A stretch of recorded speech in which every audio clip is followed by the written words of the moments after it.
The main reason that you feel like crap all the time largely has to do with chronic inflammation that you are experiencing due to the food that you eat. I have talked numerous times of the detrimental effects that chronic inflammation can have on the human body, but today's video is all about you avoiding this chronic inflammation, and I think the best way to do that is by replacing or changing the foods that you eat. There are estimates from certain sources that say 90% of all adults in Western population, that is in primary developed countries such as Europe and the United States, have some sort of insulin resistance and metabolic dysfunction. 90%, guys, that's 9 out of every 10 people have some sort of metabolic dysfunction. That is absolutely staggering. This is all dictated by the food that we choose to put within our bodies. So in general, there are 2 major principles for overall health.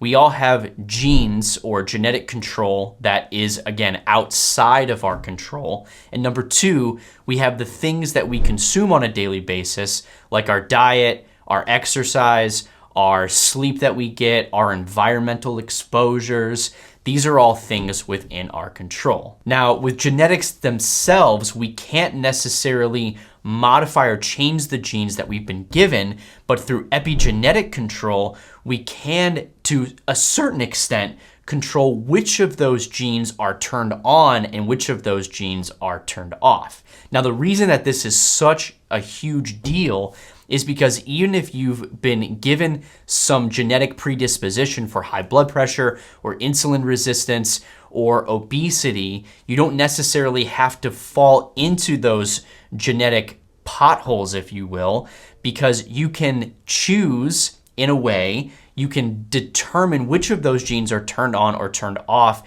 based on the type of food that you eat and other environmental cues.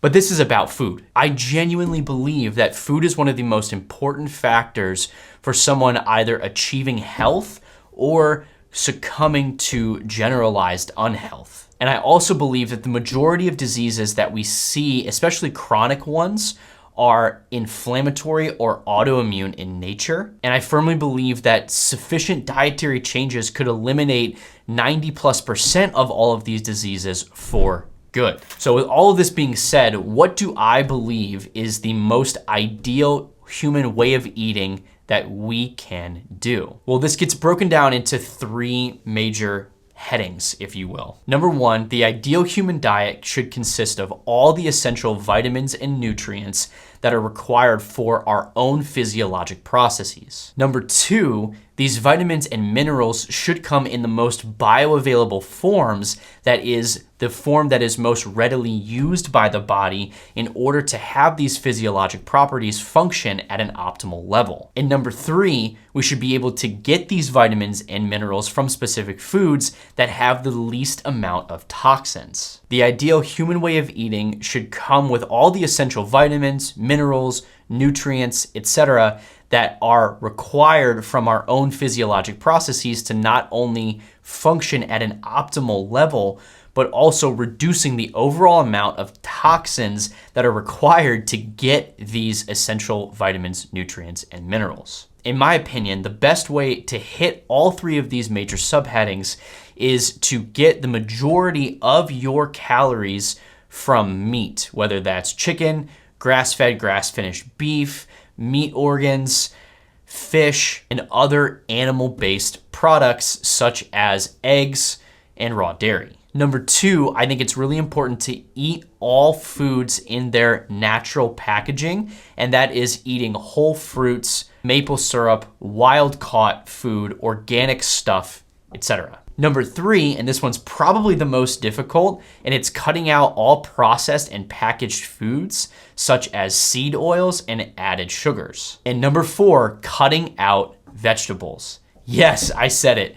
Cutting out vegetables. And I know this is a little bit controversial, but vegetables contain a lot of defense chemicals that get into the body and not allow our body to function at an optimal level. That's all I have for this one, guys. If you have any questions, please drop a comment down below. And as always, I will see you all on the next one.